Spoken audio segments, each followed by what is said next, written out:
গত পর্বে আমরা শুনেছিলাম কেমন করে এক অজানা অন্ধকার ছায়া ঘিরে ধরেছিল রক্তচন্দ্রভিলাকে। আজ সেই গল্পের পরের অধ্যায়। অন্ধকারটা এবার আরও ঘন, আরও ভয়ঙ্কর। কেউ ফিরে এসেছে নাকি কেউ এখনো ভিলার ভেতর বন্দী? তাহলে শুরু হচ্ছে রক্তচন্দ্রভিলা দ্বিতীয় পর্ব। আর হ্যাঁ, যদি গল্পটা ভালো লাগে তাহলে তৃতীয় পর্ব শোনার জন্য চ্যানেলটি অবশ্যই সাবস্ক্রাইব করতে ভুলবেন না। মনে পড়ল স্টেশন মাস্টারের মুখের ছবি। যখন আমি তাকে আমার গন্তব্যস্থলের কথা বলেছিলাম, তখন তার মুখটা ফ্যাকাশে হয়ে গিয়েছিল। তিনি যেন একটু ভীত হয়ে পড়েছিলেন, তাই বারবার অনুরোধ করেছিলেন শেষ ট্রেনটিতেই যেন আমি ফিরে যাই। কিন্তু হরিনারায়ণ যদি সেই মুহূর্তে এসে হাজির না হতো বা একটু দেরি করত, তাহলে আমি কলকাতায় ফিরে যেতাম।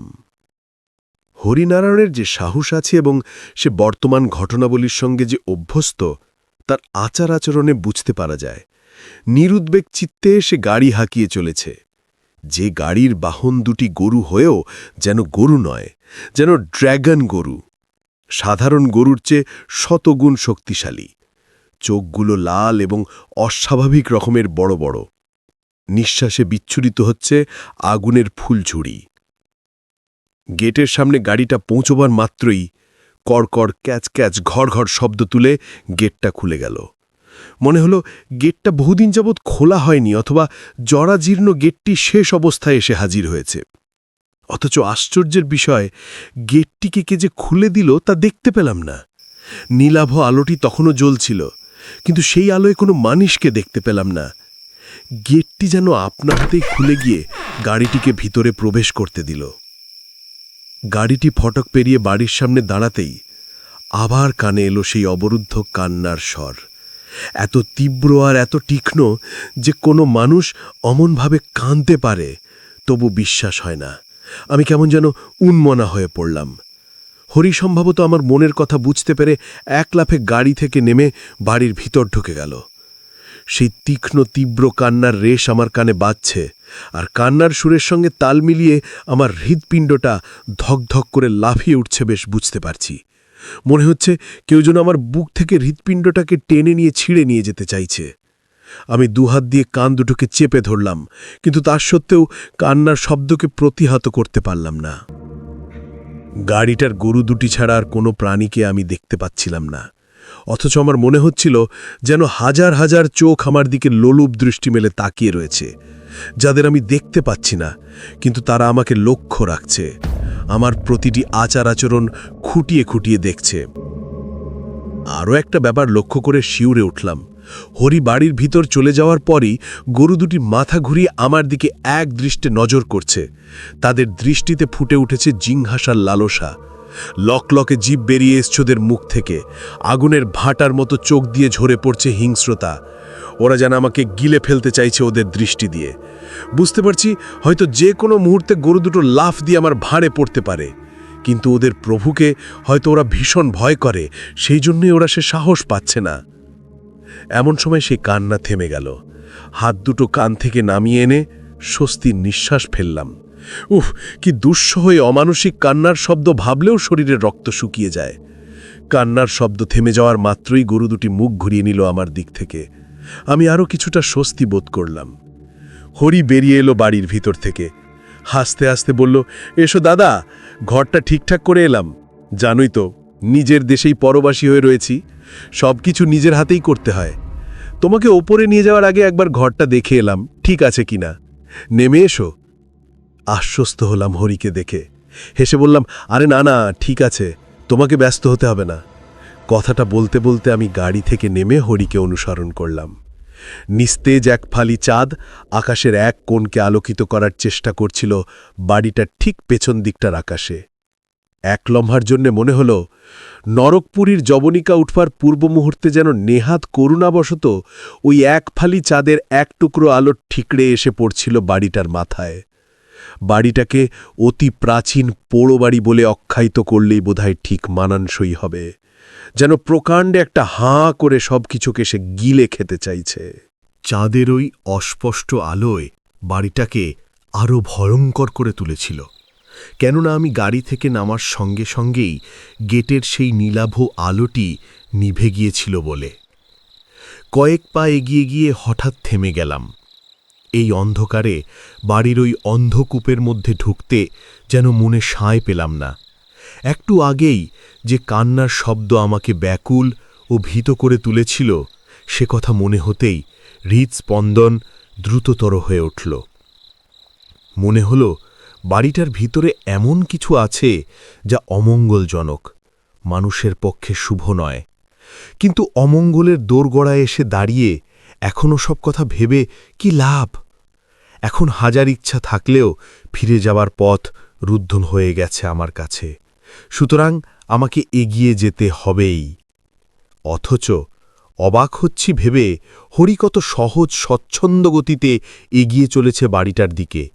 ভেবে আরও আশ্চর্য হচ্ছি যে হরি এই বাড়িতেই থাকে এবং নিঃসঙ্গ জীবনযাপন করেন নির্ভয়ে। যাই হোক, মনটাকে শক্ত করে ফেললাম। হরি যদি থাকতে পারে তবে আমিও বা থাকতে পারব না কেন? কিসের ভয়? জীবন্ত মানুষ আমি, মৃত মানুষকে মানে অশরীরীকে ভয় করতে যাব কোন দুঃখে? আরও কয়েক পা এগিয়ে গেলাম। সতর্ক দৃষ্টি মেলে চারিপাশে চোখ বুলিয়ে ভালো করে বাড়িটার পরিস্থিতি সম্বন্ধে নিঃসন্দেহ হতে চাইলাম। না, তেমন কিছু নজরে পড়ছে না।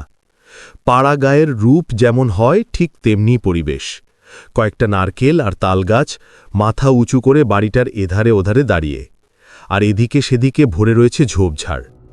অন্ধকারের মধ্যে যতদূর চোখের দৃষ্টি চলে তার মধ্যে আর কোনো বাড়ি চোখে পড়ল না। বাড়ির পূব দিকটায় কয়েকটি বড় বড় গাছ অন্ধকারের দৈত্যের মতো রয়েছে দাঁড়িয়ে। হঠাৎ একটা কিছু দেখতে পেয়ে চমকে উঠলাম। যেদিকটায় ঝোপের মধ্যে ভরা, সেই ঝোপের মধ্যে থেকে যেন একজোড়া চোখ আমার দিকে একদৃষ্টে তাকিয়ে আছে। জন্তু জানোয়ারের চোখ রাত্রি জলে আমরা জানি, তবে কি কোনো হিংস্র জন্তু ওত পেতে বসে রয়েছে ওখানে? আমি নিঃসন্দেহ হওয়ার আশায় আর একবার তাকালাম, কিন্তু সেই জলজলে চোখ দুটি ধীরে ধীরে উপর দিকে উঠতে লাগল। আমি অবাক বিস্ময়ে লক্ষ্য করলাম একটা প্রকাণ্ড ছায়ামূর্তি মিলিয়ে গেল সামনের তালগাছটাকে আশ্রয় করে। চলার শক্তি যেন হারিয়ে ফেলেছিলাম। সম্বিত ফিরে এলো হরির কথায়, কি দেখছ দাদা? ওসব কিছু নয়, চলে এসো। হয়তো কিছুই নয়, আমার চোখের ভুলও হতে পারে। কোনো কথা না বলে পা বাড়ালাম হরিকে অনুসরণ করে, কিন্তু তবু যেন মনকে সান্ত্বনা দিতে পারলাম না। মনে হচ্ছিল শত শত অশরীরী দেহধারীরা যেন আমার আশেপাশে চলতে শুরু করেছে। তাদের চলার শব্দ, এমনকি তাদের হিম শীতল নিঃশ্বাসের হাওয়া আমার গায়ে এসে লাগছে। বেশ বুঝতে পারছি গায়ে কাঁটা দিয়ে উঠছে, শীত শীত অনুভব করছি। প্রায় মুখীয়মান হয়ে হরির সঙ্গে ঢুকলাম সেই প্রকাণ্ড বাড়িটার মধ্যে। বাড়ির মধ্যে পা দেবার সঙ্গে সঙ্গেই জ্বলে উঠল আলো। একেবারে অন্ধকারের মধ্যেই আলো যেন মৃত সঞ্জীবনীর কাজ করল। মনে সাহস এলো ফিরে। আমরা দোতলার একটি সুসজ্জিত কক্ষে এসে উপস্থিত হলাম। হরিনারায়ণ বললে, এই ঘরটাই তোমার জন্যে ঠিক করে রেখেছিলাম দাদা, নিশ্চয়ই তোমার পছন্দ হয়েছে।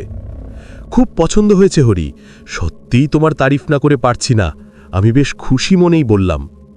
বাড়ির বাইরে থেকে দেখে এ ধরনের আধুনিক সাজসজ্জামে ভরা ঘর কল্পনা করাই কষ্টসাধ্য।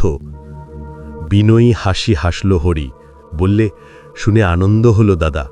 আপাতত আমি যাচ্ছি, তোমার দরকার হলেই টেবিলে যে কলিং বেলটা আছে বাজিও আমি হাজির হব। এখন তুমি খুবই ক্লান্ত, অনেকটা পথ এসেছ, তোমার এখন ঘুমের প্রয়োজন খুব। আমি চলি তাহলে। বলেই হরি ঘর থেকে বেরিয়ে গেল। নিজেকে বড়ই ক্লান্ত বোধ হচ্ছিল, সুতরাং হরির কথায় কোনো প্রতিবাদ করলাম না। সকালবেলায় না হয় কথাবার্তা হবে। ক্লান্ত শরীরটাকে এলিয়ে দিলাম বিছানায়। কিন্তু পরিশ্রান্ত হলেও আমার চোখে ঘুম এলো না। চোখ বুজে ঘুমোবার চেষ্টা করতে গেলেই হাজার রকমের দুঃস্বপ্ন এসে জড়ো হতে থাকে মনের মধ্যে। প্রথম থেকে ঘটনার রোমন্থন শুরু করলাম, আর প্রতি মুহূর্তেই শিউরে উঠতে লাগলাম। যে পরিবেশের মধ্যে দিয়ে হরি আমাতে এই অট্টালিকায় নিয়ে এলো, সে পরিবেশ তো সাধারণ পরিবেশ নয়। সব কিছুকেই একটা অবাস্তব এবং মানুষের বৃদ্ধি যুক্তির বাইরে বলে মনে হলো। যা কিছু ঘটতে দেখলাম তা এক পৈশাচিক কাণ্ড ছাড়া আর কি হতে পারে। পর মুহূর্তেই ভাবলাম, তবে কি হরিনারায় পিশাচ সিদ্ধ? ড্রাগন, গরু, অতিকায় রক্তচোষা বাদুর, ভুতুড়ে কান্না, এসব তবে কি? আর এই পরিবেশ সৃষ্টি হলো কেমন করে? এ সবই তাহলে হরির কাজ। কারণ ঘটনাগুলি আমার মনে গভীরভাবে দাগ কাটলেও হরির মধ্যে তার এক বিন্দু আভাস পাওয়া যায়নি। বিছানা থেকে উঠে পড়লাম। মনের অস্থিরতা বেড়ে চলল। আমি ঘরের মধ্যে পায়চারি শুরু করলাম। হঠাৎ খেয়াল হলো জানালাগুলো সব বন্ধ। আমি এগিয়ে গিয়ে একটা জানালা খুলে দিতেই এক ঝালক ঠান্ডা হাওয়া এসে আমার মুখে আছড়ে পড়ল। বুঝলাম আকাশে মেঘ করেছে, এখনই বৃষ্টি নামবে তারই আভাস ভেসে আসছে হাওয়ার সঙ্গে। জানালা দিয়ে বাইরে উকি মেরে দেখবার চেষ্টা করলাম, কিন্তু কিছুই দৃষ্টিগোচর হল না। গাঢ় অন্ধকারে ভরে আছে চারিদিক। জানালাটা বন্ধ করে ফিরে এসে বিছানায় বসতে যাব, হঠাৎ একটা তীব্র হৃদয়বিদারক করুণ আর্তনাদ আমাকে সচকিত করে তুলল। একটা অমানুষিক করুণ আর্তনাদ। আমি জীবনে কোনোদিনই এমন ধারা করুণ আর্তনাদের শব্দ শুনিনি। করুণ সুরের আর্তনাদ হলেও সেই আর্তনাদের মধ্যে একটা বিভৎসতার লক্ষণ সুপরিস্ফুট ছিল। যে বাড়িতে একমাত্র হরি ছাড়া আর দ্বিতীয় কোনো ব্যক্তি বাস করে না, সেই বাড়িতে এমনভাবে কাঁদে কে? বিশেষ করে মেয়েলি সুরের কান্না। তবে কি হরি কিছু গোপন করছে আমার কাছে? আমি কেমন যেন মরিয়া হয়ে উঠলাম। দরজা খুলে ছুটলাম সেই আর্তনাদ মিশ্রিত কান্নাকে অনুসরণ করে।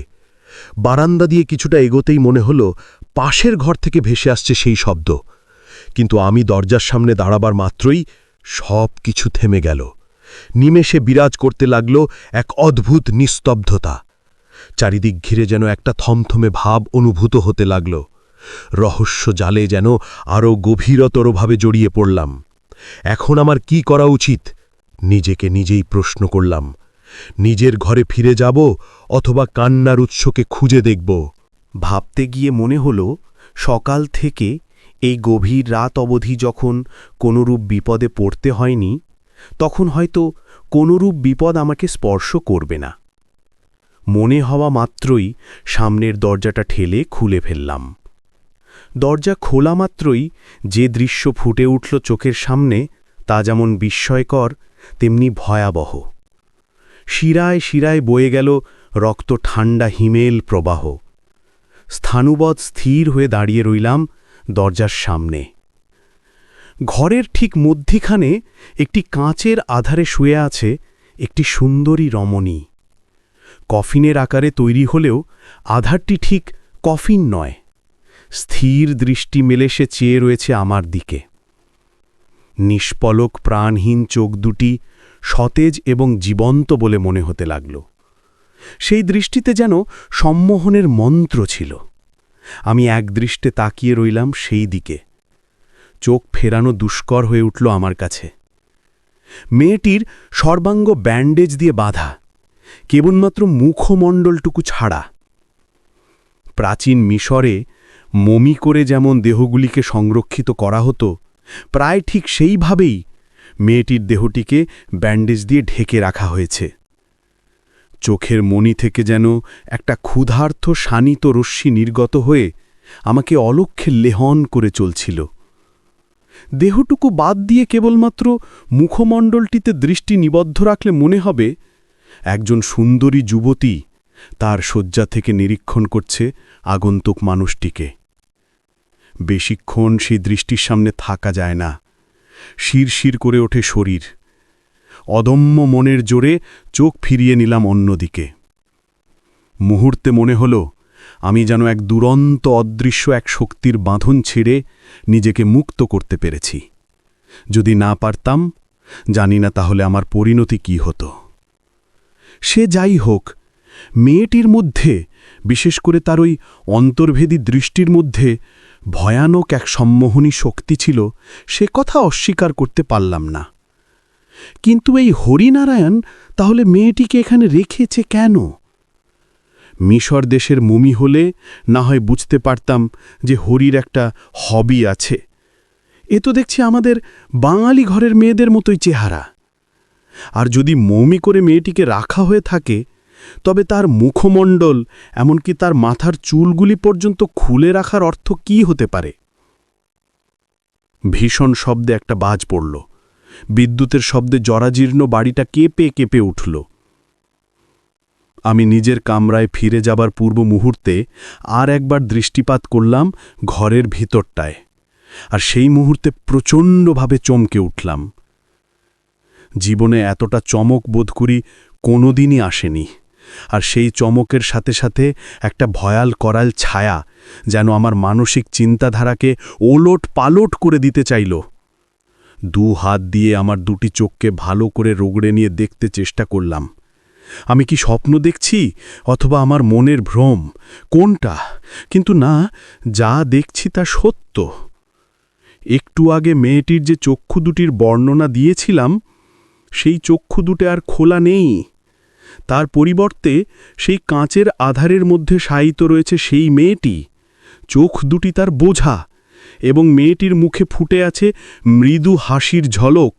যে ঠোঁট দুটি বন্ধ ছিল, তাও যেন ঈষৎ তাক হয়ে পড়েছে। টকটকে লাল দুটি ঠোঁটের ফাঁকে দেখা যাচ্ছে মেয়েটির সারিবদ্ধ সুন্দর দাঁতের বাহার। সাহসেরও একটা সীমা আছে। সে সীমা আমায় বোধহয় ছাড়িয়ে গেছে। মনে হলো এক ছুটে ফিরে যাই নিজের ঘরে, কিন্তু পা দুটো অচল অনড় হয়ে তাদের অবস্থা জানিয়ে দিল। সারা শরীর যেন অবশ হয়ে আসতে লাগল। আমি অপলক দৃষ্টিতে তাকিয়ে রইলাম কাঁচের কফিনটার দিকে। বাইরে তখন অঝোর ধারায় বৃষ্টি পড়ছে। বিদ্যুতের ঝলক এসে ঘরের সব কিছুকে মাঝে মাঝে ঝলসে দিয়ে যাচ্ছে। আমি দেখছি, আমাকে দেখতেই হবে, না দেখে আমার উপায় ছিল না। কাঁচের সেই কফিনটা মনে হলো যেন একটু নড়ে উঠল। পরক্ষণেই ওপরের ডালাটা দু ফাঁক হয়ে খুলে গেল। তারপরেই সেই শায়িত সুন্দরীর চোখের পাতা দুটো খুলতে লাগল ধীরে ধীরে। তার সেই ভয়ঙ্কর রক্ত শীতল করা চাউনি দিয়ে আবার যেন সে আমাকে লেহন করে চলল। সর্বাঙ্গ ব্যান্ডেজ দিয়ে বাঁধা থাকা সত্ত্বেও মেয়েটি উঠে বসল কফিনের মধ্যে। রক্তবর্ণ জিভ বার করে কয়েকবার ঠোঁট দুটোকে ভিজিয়ে নিয়ে কফিনের ডালার ওপর হাত দুটো প্রসারিত করে নিজেকে কফিনের বাইরে নিয়ে এলো সে। বিস্ময়ে বিমূঢ় অবস্থায় আতঙ্কগ্রস্ত হয়ে আমি তাকিয়ে রয়েছি মেয়েটির দিকে। শত চেষ্টা করেও আমি আমার চোখ দুটোকে অন্যদিকে ঘোরাতে পারলাম না। একটা অদৃশ্য শক্তি যেন আমাকে আষ্টপিষ্ট বেঁধে রেখেছিল। মেয়েটি এক পা করে এগিয়ে আসছে আমার দিকে। তার চোখ দুটো কিসের আনন্দে চকচক করে উঠছে। মাঝে মাঝে বিদ্যুতের আলো যখন তার চোখের ওপর এসে আছড়ে পড়ছে, তখন আরও উজ্জ্বল হয়ে উঠল তার ভীবৎস চাউনি। যেন আগুনের ফুলকি ঠিকরে বেরোচ্ছে চোখ দুটো থেকে, আর সেই আগুনের হলকায় আমি যেন দগ্ধ হতে চলেছি। অনেকটা কাছে সে এগিয়ে এসেছে। এতক্ষণ তার ঠোঁট দুটো ছিল বন্ধ, এবার হঠাৎই খুলে গেল তার ঠোঁট। লকলকে লাল জিভ বেরিয়ে এলো তার মুখগহ্বর থেকে। সেই ভয়ঙ্কর মূর্তির দিকেও তখনও আমি চেয়ে আছি নিষ্পলক দৃষ্টি মেলে, নির্বাক, বোধশক্তিহীন হয়ে। আমার নিজের বলতে করণীয় যেন কিছুই নেই। মেয়েটি এক পা এগিয়ে আসছে আমার দিকে। নিষ্পলক চোখে ঝরছে তার আগুনের হলকা, যেন এক মূর্তিমতী অভিশাপ। ডাকিনী হয়ে ছুটে আসছে তাজা তাজা রক্ত চুষে খাওয়ার উল্লাসে, আনন্দে। আরও কাছে এগিয়ে এলো ওই ভয়ঙ্করী ডাকিনী। লোভাতুর হিংস্র চোখ দুটি তার আরও বড় হয়ে উঠল। জিভ বার করে একটা টকাশ করে শব্দ করল সে। ব্যান্ডেজ দিয়ে বাঁধা হাত দুটো প্রসারিত করল আমার দিকে। আমি সভয়ে পিছিয়ে এলাম দুপা। জড়তা আমার আগেই দূরীভূত হয়েছিল। ফিরে এসেছিল মানসিক স্থিরতা। ছুটে যে পালাবো সে সময়টুকুও ছিল না। রক্তপিপাসু ডাকিনী তখন প্রায় একেবারে সামনাসামনি এসে গেছে। আমি আরও কয়েক পা পেছিয়ে গেলাম, কিন্তু আমার দৃষ্টি মুহূর্তের জন্য অন্যদিকে না ফিরিয়ে পেছন দিকে সরে যেতে থাকলাম। বুঝতে পারছি যে কোনো মুহূর্তে সে লাফ দিয়ে পড়বে আমার ঘাড়ে। সুতরাং মনকে দৃঢ় করে প্রস্তুত হলাম। প্রয়োজন হলে সর্বশক্তি নিয়োগ করেও ওর আক্রমণকে প্রতিহত করতে হবে। আর একটা কথাও জানি, আমার সাহস হারালে চলবে না। মনকে কঠিন করে রাখতে হবে। সাহস হারালে মৃত্যু অবধারিত, বুঝতে পারলাম। পিছন হাঁটতে গিয়ে হঠাৎ লোহার রড দেখতে পেলাম, পাশেই রয়েছে পড়ে। চোখের পলক পড়ার থেকেও দ্রুত বেগে কুড়িয়ে নিলাম রডটি। মনটা দ্বিগুণ উৎসাহে ভরে উঠল। রড হাতে নিয়ে স্থির দৃষ্টি মেলে দাঁড়িয়ে পড়লাম। মেয়েটি আর এক পা অগ্রসর হলেই ওর মাথাটা চূর্ণ বিচূর্ণ করে দেব। তা সে অশরীরী ডাকিনি অথবা রক্তমাংসের মানুষ যেই হোক না কেন। ঘর থেকে বেরিয়ে এসেছিলাম বারান্দায়। প্রচণ্ড বৃষ্টির সঙ্গে চলছিল ঝড়ের তাণ্ডব, কিন্তু কোনো দিকেই তখন আমার হুঁশ ছিল না। মেয়েটির একজোড়া অস্বাভাবিক চোখের তারায় তখন আমার মন প্রাণ নিবদ্ধ। জলের ঝাপটা এসে আছড়ে পড়ছে আমাদের গায়ে, সর্বাঙ্গ ভিজে উঠেছে এরই মধ্যে।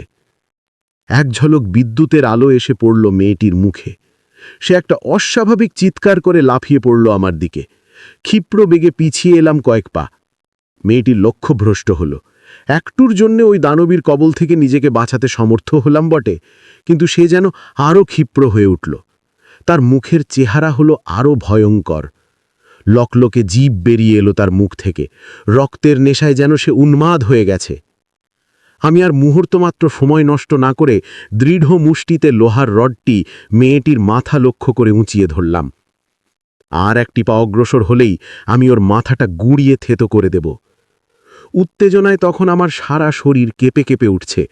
হরির বাড়িতে এসে শেষ অবধি যে এমন এক মারাত্মক পরিস্থিতির সঙ্গে মোকাবিলা করতে হবে ভাবতেই পারিনি। মেয়েটি আর এক পা অগ্রসর হলেই আমি সজোরে লোহার রডটা মেয়েটির মাথা লক্ষ্য করে চালিয়ে দিলাম। কিন্তু পর মুহূর্তেই বিস্ময়ে অভিভূত হয়ে গেলাম ঘটনার আকস্মিকতায়। যেই মুহূর্তে আমি রডটা চালিয়ে দিলাম মেয়েটির মাথার দিকে, ঠিক সেই মুহূর্তে ঝড়ের বেগে হরিনারায়ণ এসে রডটা ধরে ফেলল। 1 সেকেন্ড দেরি হলে হয়তো মেয়েটির মাথা দুফাঁক হয়ে যেত রডের আঘাতে। হরিকে দেখে মেয়েটি যেন কুঁকড়ে এতটুকু হয়ে গেল। হরি কোনো বৃথা না বলে মেয়েটির দিকে ভৎসনার চোখে তাকিয়ে আদেশের সুরে বললে, তোমাকে অনেকবার সাবধান করে দিয়েছে ইলা যে তুমি কখনোই আমার বন্ধু বান্ধবদের প্রতি অসদাচরণ করবে না, কিন্তু আমি খুবই দুঃখিত তোমার ব্যবহারে। ছি ছি ছি, যাও নিজের ঘরে ফিরে যাও।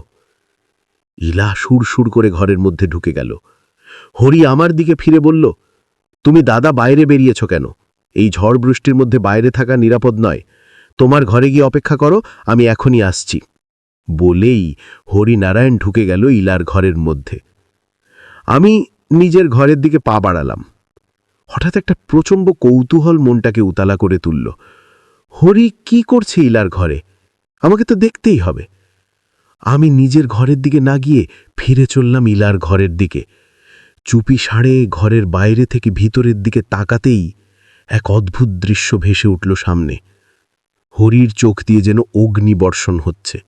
হাতে একটা প্রকাণ্ড চাবুক, আর সেই চাবুক দিয়ে ইলাকে সপাসপ মেরে চলেছে। ইলার মুখ দিয়ে বেরোচ্ছে করুণ আর্তনাদ। শব্দ আমি এর আগেও কয়েকবার শুনেছি। হরিকে বলতে শুনলাম, শোনো ইলা, আমি চাই না তুমি আমার আদেশকে অমান্য করো। তোমার যাহা প্রয়োজন আমি সব সময়ই তা জুগিয়ে চলেছি, কিন্তু তা সত্ত্বেও যদি তুমি লোভের মাত্রা বাড়াতে চাও তার ফল ভালো হবে না। যাও, তোমার জায়গায় ফিরে যাও। ইলা কোনো কথা না বলে সেই কাঁচের বাক্সের মধ্যে গিয়ে শুয়ে পড়ল। হরি কয়েকটি জীবন্ত মুরগি সেই বাক্সর মধ্যে ঢুকিয়ে দিয়ে ডালাটা বন্ধ করে দিল। আমি লঘু পদক্ষেপে দ্রুত ফিরে এলাম নিজের ঘরে। বিছানায় শুয়ে চিন্তা করতে লাগলাম, একটু আগে যা দেখলাম তা কি সত্য? বাস্তবের সঙ্গে এই ঘটনার মিল কতটুকু? অথবা আমি একটা ভয়ানক দুঃস্বপ্ন দেখে চলেছি। মেয়েটি কে? আর ওই মেয়েটিকে ওই অবস্থায় রাখার মানেই বা কি? ইলা কি জীবিত অথবা সে মৃত? কোনটা ঠিক? সাধারণ মানুষের সঙ্গে ওর মিল কোথায়? হাজার প্রশ্ন মনের মধ্যে ভিড় করে আসছে, কিন্তু সমাধান করার মতো কোনো সূত্রই আমি পাচ্ছিলাম না। একমাত্র হরিকে পেলে তার কাছ থেকে জিজ্ঞাসা করা ছাড়া আর কোনো রাস্তাই দেখতে পেলাম না। জীবন্ত মুরগিগুলোকে কেন ইলার সঙ্গে রাখা হলো, এই কথাটা ভেবে খুবই অবাক হয়েছি, কিন্তু কোনো সমাধানে পৌঁছাতে পারছি না। মাঝে মাঝে এক আশঙ্কা গুরুগুর করে উঠছিল মনের মধ্যে। অনুভব করছি আমার চারিদিকে যেন এক অশুভ ইঙ্গিত একযোগে তাদের ঐক্য তান শুরু করেছে। কিন্তু আমার ঠিক এই মুহূর্তে করণীয় বলতে কিছু নাই। হরির আতিথ্য গ্রহণ করেছি, হরি এখন আমার ভরসা। অথচ হরি কেমন সহজ স্বচ্ছন্দভাবে এখানে বাস করছে, এ কথা চিন্তা করে বিস্মিত হলাম। এসবের মধ্যে হরি নিজেকে কিভাবে যে জড়িয়ে ফেলল অনুমান করা আমার পক্ষে কষ্টসাধ্য ব্যাপার। খট করে একটা শব্দ হতে ফিরে তাকালাম পাশের জানলাটার দিকে। একটা দমকা হাওয়া যেন ছুটে এলো। আমি কিছু একটা দেখবার আগেই দপ করে নিভে গেল ঘরের আলো। কিন্তু ওটা কি? ওই যে খোলা জানলার ঠিক বাইরে একজোড়া চোখ জ্বলন্ত অঙ্গারের মতো জল জল করে জ্বলছে। হিংস্র রক্তলোভী পৈশাচিক উল্লাস যেন ঝরে পড়ছে ওই দৃষ্টি থেকে। অন্ধকারের মধ্য দিয়ে এগিয়ে আসছে দেখতে পাচ্ছি, শুধু একজোড়া অগ্নিবিন্দু, আর একটু বাদেই যেন সে আমাকে গিলে খেয়ে ফেলবে। যদিও অন্ধকারের মধ্যে শরীরের কোনো অংশই দেখতে পাচ্ছিলাম না, তবু যেন মনে হচ্ছিল ওর বিরাট হা আমাকে গ্রাস করবে। হৃৎপিণ্ডের স্পন্দন দ্রুততর হয়ে উঠছে আমার। কি করব অথবা আমার করণীয় কি হতে পারে কিছুই মগজে আসছিল না। আমাকে যেন কেউ পাথরের সঙ্গে বেঁধে রেখে আমার নড়বার চড়বার ক্ষমতা লুপ্ত করে দিয়েছে। সেই ভয়ঙ্কর চোখ জোড়া আমার আরও কাছে চলে এসছে। এক অসহ্য অবস্থায় অন্ধকারের মধ্যে আমি আমার এক অজানা শত্রুর সামনে দাঁড়িয়ে। এইবার হয়তো সে ছিঁড়ে খাবে আমাকে তার হিংস্র ধারালো নখ দিয়ে। সপান করে একটা শব্দ হলো। শব্দের সঙ্গে সঙ্গে লক্ষ্য করলাম জ্বলন্ত চোখ জোড়া যেন সেই আগেকার দ্যুতি হারিয়ে ফেলেছে। ফুটে উঠেছে একটা ভয়ার্থ ছায়া। ধীরে ধীরে সে সরে যেতে লাগল জানলার দিকে। সেই মুহূর্তে এক ঝলক বিদ্যুতের আলো ছড়িয়ে পড়ল ঘরের মধ্যে। এক লম্হায় দেখতে পেলাম একটা বিরাটকায় কালো ছায়া সরাত করে জানলার ফাঁক দিয়ে গলে গেল। ঘরের মধ্যে দাঁড়িয়ে আছে হরিনারায়ণ, হাতে রয়েছে সেই লম্বা চাবুক। ভেসে এলো হরির কণ্ঠস্বর, অন্ধকারের মধ্যে বসে রয়েছ কেন দাদা? টেবিলের তলায় একটা হ্যারিকেন আছে, জেলে দাও। বৃষ্টির জলে বাড়ির লাইট ফিউজ হয়ে গেছে। সম্বিত ফিরল হরির কথায়। এতক্ষণ যেন আমি আমার নিজের মধ্যে ছিলাম না। হরির কোনো জবাব না দিয়ে দেশলাই বার করে ফস করে একটা কাঠি জেলে হ্যারিকেনটা জ্বালিয়ে দিলাম। হরিকে বেশ চঞ্চল আর গম্ভীর মনে হলো। সে এগিয়ে এসে আমার সামনের চেয়ারটায় বসল। আমি কিছু বলতে যাওয়ার আগেই হরি তার কণ্ঠস্বরকে যথাসম্ভব গম্ভীর করে বললেন, দেখ দাদা, বারবার এক কথা বলা আমার স্বভাব নয়। আমি তোমাকে ইতিপূর্বেই বলেছি কোনো রকম কৌতূহল দেখাবে না, অথবা ঘর ছেড়ে বাইরে যাবে না, কিন্তু তুমি আমার কথা শুনছ না, এটা ঠিক নয়। একটু থেমে একটা বুক সেলফের দিকে আঙুল বাড়িয়ে হরি পুনরায় বলতে শুরু করলেন, আপাতত তুমি এই বইগুলো পড়ো। আমার মনে হয় তুমি যা জানতে চাও তার সব প্রশ্নের উত্তর পেয়ে যাবে। আর আরেকটা কথা তোমাকে বলে রাখি, তুমি অনেক কিছুই হয়তো দেখবে যা তোমার কল্পনা বা চিন্তার বাইরে, তাই বলে হট করে ঘর ছেলে বাইরে বেরিয়ে যেও না যেন। হঠাৎ হরির চোখের দৃষ্টি কোমল আর আর্দ্র হয়ে উঠল, কণ্ঠ হয়ে উঠল বাষ্পরুদ্ধ। সে বললে, আমি তোমাকে বিশ্বাস করি দাদা। আমি জানি তুমি নিরহংকারী এবং পরোপকারী, আর এটুকুও জানি তুমি নিশ্চয়ই আমার জন্য এটুকু উপকার করতে কার্পণ্য করবে না। কি যাত্রা বলছ? আমি হরির কথায় বাধা দিয়ে বলে উঠলাম, উপকার করার প্রশ্ন আসছে কোথা থেকে হরি? তুমি নেমন্তন্ন করেছ, আমি এসেছে, এখন বলো তোমার জন্য আমি কি করতে পারি? স্থির দৃষ্টি মেলে হরি তাকালো আমার দিকে, বললে, বইগুলো হাতে নিলেই বুঝতে পারবে আমি কি চাই আর কি উপকার প্রত্যাশা করি তোমার কাছ থেকে। হয়তো তোমার সঙ্গে আমার আর দেখা সাক্ষাৎ নাও হতে পারে, তুমি শুধু বন্ধুকৃত্যটুকু করলেই আমরা তোমার প্রতি চিরকৃতজ্ঞ থাকব দাদা। তুমি জানো না আমরা অসহ্য যন্ত্রণা ভোগ করছি। নরক যন্ত্রণা যে কি দারুণ যন্ত্রণা তা তোমাকে বুঝিয়ে বলতে পারবো না। তুমি আমাকে মুক্তি দাও। হ্যাঁ দাদা, একমাত্র তুমিই পারো আমাকে এই নরক কুণ্ড থেকে উদ্ধার করতে। আমি অভিভূত হয়ে শুনছিলাম হরিনারায়ণের কথা। বললাম, হরি, ব্যাপারটা একটু খুলেই বলো না কেন? কিন্তু আমার কথা শুনবার অপেক্ষায় হরি ছিল না। চেয়ার শূন্য। আমি হয়তো অন্যমনস্ক হয়ে পড়েছিলাম একটু, সেই সুযোগে শরীর কখন যে ঘর থেকে বেরিয়ে গেছে টেরই পাইনি। বিছানা ছেড়ে এগিয়ে চললাম বুক সেলফের দিকে। দেখতে হবে এই সব বইগুলোতে কি এমন লেখা রয়েছে যাতে করে আমার সকল প্রশ্নের জবাব মিলবে। সপ সপ সপাং একটা শব্দের সঙ্গে সঙ্গে ভেসে এলো এক অমানুষিক আর্তনাদ। কোনো মানুষ অমন বিভৎসভাবে আর্তনাদ করতে পারে বলে মনে হয় না। আমি ছুটে গেলাম জানলার ধারে। জানলার মধ্য দিয়ে দেখলাম এক ভয়ঙ্কর দৃশ্য। বাড়ির সামনের চাতালটায় হরি দাঁড়িয়ে আছে, হাতে তার চাবুক। সেই চাবুক দিয়ে সে নির্দয়ভাবে প্রহার করে যাচ্ছে 4-5টা বিরাটকায় বাদুড় শ্রেণীর জীবকে। জীবগুলির আর্তনাদ সারা অঞ্চলকে কাঁপিয়ে তুলেছে। বিস্ময় হতবাক হয়ে জানলা দিয়ে কাণ্ড লক্ষ্য করে চলেছি। কয়েক ঘা চাবুক খাওয়ার পর বাদুড়গুলির দেহের হঠাৎ পরিবর্তন ঘটে গেল। বাদুড়ের পরিবর্তে দেখা গেল কয়েকজন মানুষকে। আমার বিস্ময়ের মাত্রা উত্তর বেড়ে চলেছে হরির কাণ্ড দেখে। হরি ভৎসনার সুরে ওই বাদুড় মানুষগুলোকে তিরস্কার করে বলছে, হতভাগার দল, তোদের মুক্তির জন্যই আমাকে এত কষ্ট স্বীকার করতে হচ্ছে, অথচ প্রত্যেকবারই আমার চেষ্টাকে তোরা বানচাল করে দিচ্ছিস। ফের যদি অবাধ্য হোস তবে এখান থেকে দূর করে দেব। এখানে তোদের আশ্রয় হবে না। আশা করি কথাগুলো মনে থাকবে। মানুষের রক্তের পরিবর্তে আজকের মতো হাঁসের রক্ত খেয়ে থাকবে যা। হুড়িকুটি কয়েক হাঁস ওদের হাতে দিতেই ওরা মুহূর্তমাত্র দেরি না করে হাঁসের গলার কাছটায় দাঁত বসিয়ে রক্ত চুষতে লাগল। মুখে ফুটে উঠল এক বিভৎস রূপ। ঠোঁটের কোষ বেয়ে গড়িয়ে পড়তে লাগল তাজা রক্ত। পিশাচের পৈশাচিক কাণ্ড দেখে ভয়ে শিউড়ে উঠল আমার বুক। বুঝলাম একটু আগেই অন্ধকারের মধ্যে এদেরই একজন এসেছিল আমার রক্তপান করতে, কিন্তু হরির উপস্থিতিতে সে যাত্রায় রক্ষা পেয়ে গেছি। কতক্ষণ দাঁড়িয়েছিলাম খেয়াল ছিল না। চুরির শব্দে চমক ভাঙল। ফিরে দেখি দরজার সামনে দাঁড়িয়ে ইলা। এক রাশ চুরি পড়েছে দুহাতে। কিন্তু আশ্চর্য হলাম দেখে যে একটু আগে যাকে দেখছিলাম ব্যান্ডেজ বাঁধা অবস্থায়, এখন তার শরীরের কোনো অংশেই কোনো ব্যান্ডেজ করা ছিল না। সুন্দর সিল্কের শাড়ি পরে অপরূপ সাজেসে দাঁড়িয়ে। ইলাকে বিশ্বের শ্রেষ্ঠতম সুন্দরী বললেও বোধ করি ঠিক বলা হয় না।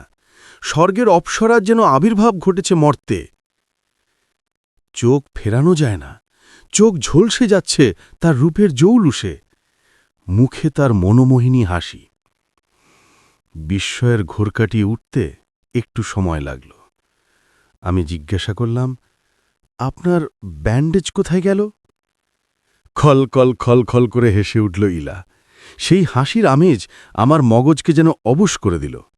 ইচ্ছা হলো ছুটে যাই ইলার কাছে। হরি যদি কিছু ভাবে তো ভাবুক, আমার তাতে কিছুই যায় আসে না।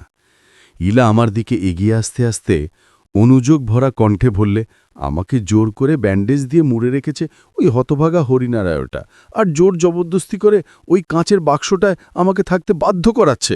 বলুন তো, এটা কি ওর ঠিক হচ্ছে? নিশ্চয়ই না, আমি প্রতিবাদ করে বললাম। খুবই অন্যায় কথা। হরিকে আমি নিশ্চয়ই বলবো, তবে তার আগে আমাকে জানতে হবে হরির সঙ্গে আপনার সম্পর্কটা কদ্দূর। কোনো সম্পর্ক নাই, ঝাঝালো গলায় ইলা বললে। ও আমাকে জোর করে এখানে কয়েদ করে রেখেছে। আমি এখান থেকে পালাতে চাই, কিন্তু কিন্তু কিন্তুটা কি? প্রচণ্ড আগ্রহ প্রকাশ পায় আমার মুখে।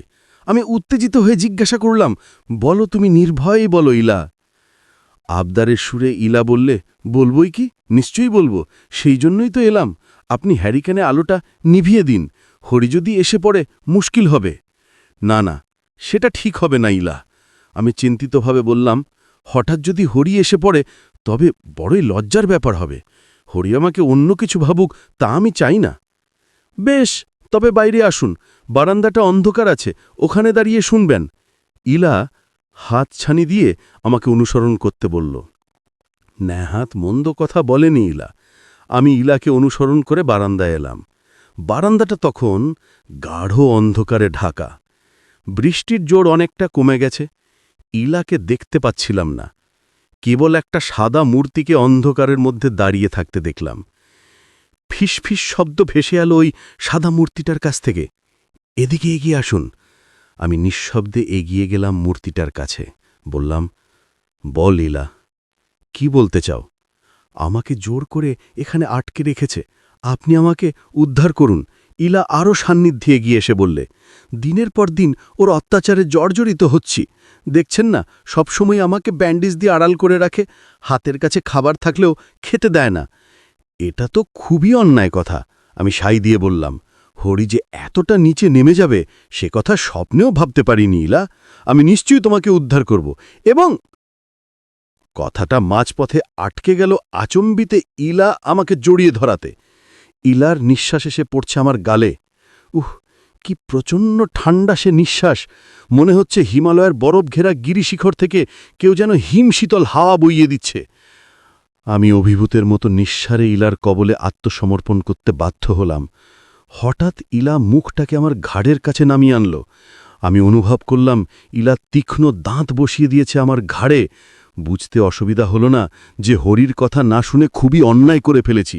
মেয়েটি নিশ্চয়ই পিশাচি, কিন্তু এখন আর সে কথা ভেবে কোনো লাভ নাই। নিজের বুদ্ধিকেই তিরস্কার করলাম। সবাং! একটা চাবুকের শব্দ কানে আসার সঙ্গে সঙ্গেই বুঝতে পারলাম আমি মুক্ত। ইলা আমাকে ছেড়ে দিয়ে পালিয়ে গেছে। হরির বিরক্তিসূচক কণ্ঠেশ্বরে চমকে উঠলাম। দাদা, কতবার বারণ করেছি যে ঘরের বাইরে না যেতে, কিন্তু কথা না শুনে কতখানি বিপদে পড়েছিলেন বলুন তো। যান, শিগগিরই নিজের ঘরে ফিরে যান। অপরাধীর মতো সুর করে ফিরে গেলাম নিজের ঘরে। দরজাটা আপনা হইতই বন্ধ হয়ে গেল বাইরের থেকে। হরি আর আমার সঙ্গে আমার ঘরে এলো না। যাই হোক, ঘরের মধ্যে ঢুকতেই মনটা প্রশান্তিতে ভরে উঠল। মনে হলো একটা দুঃস্বপ্ন দেখে জেগে উঠেছি যেন। বুকশেলফের কাছে এগিয়ে গেলাম। হতস্মি, একটিও বই দেখলাম না শেলফে। পরিবর্তে পড়ে আছে একটা কালো খাতা। মলাটের ওপর জমা ধুলো ময়লা দেখে মনেই হবে না যে বেউওদা নিয়ে নাড়াচাড়া করেছিল। বহুদিন ধরে অব্যবহৃত ওই কালো খাতাখানি ছাড়া দ্বিতীয় কোনো বই দেখা গেল না। যদিও কিছুক্ষণ আগে যখন হরি শেলফটার কথা উল্লেখ করেছিল তখন প্রচুর বই নজরে পড়েছিল, থাকে থাকে সাজানো ছিল বুকশেলফের মধ্যে। আশ্চর্য হয়ে ভাবছি, ব্যাপারটা আসলে কি? আমার চোখের ভুল, অথবা না, অসম্ভব। যে শেলফে ধুলো ময়লা ভর্তি কালো খাতা থাকতে পারে সে শেলফ কখনোই শেলফ ঠাসা বই থাকা সম্ভব নয়। ব্যাপারটা পরে ভেবে দেখব চিন্তা করে কালো খাতাটা তুলে নিলাম শেলফ থেকে। হ্যারিকেনের আলোটা একটু বাড়িয়ে দিয়েই কালো খাতাটা যেই খুলেছি, অমনি এক প্রচণ্ড গর্জনে সারা বাড়িটা গুম গুম করে উঠল। সব হয়ে খাতাটা বন্ধ করে টেবিলের উপর রেখে দিলাম। গর্জনের চোটে কানে তালা লাগার উপক্রম। মনে হলো শত শত ক্ষুধার্ত সিংহ একযোগে গর্জন শুরু করেছে, আর সেই দাপটে ঘর বাড়ি থর থর করে কাঁপছে। তাড়াতাড়ি জানালার কাছে গিয়ে মুখ বাড়াতেই এক অবর্ণনীয় কল্পনাতীত দৃশ্য চোখে পড়ল। যে গরু দুটো আমাদের গাড়ি টানছিল, অবশ্য আমার তাই মনে হলো, তাদের নাক আর মুখ দিয়ে নিঃসৃত হচ্ছিল ওইরূপ বিকট আওয়াজ। চোখ দুটো ফুটবলের মতো বড় বড় হয়ে উঠেছে, নিঃশ্বাসে বেরোচ্ছে লকলকে আগুনের হলকা। গরু হয়ে ও সরীসৃপের মতো হামাগুড়ি দিচ্ছে, আবার বাঁদরের মতো সামনের দুপাকে হাত হিসেবে ব্যবহার করছে।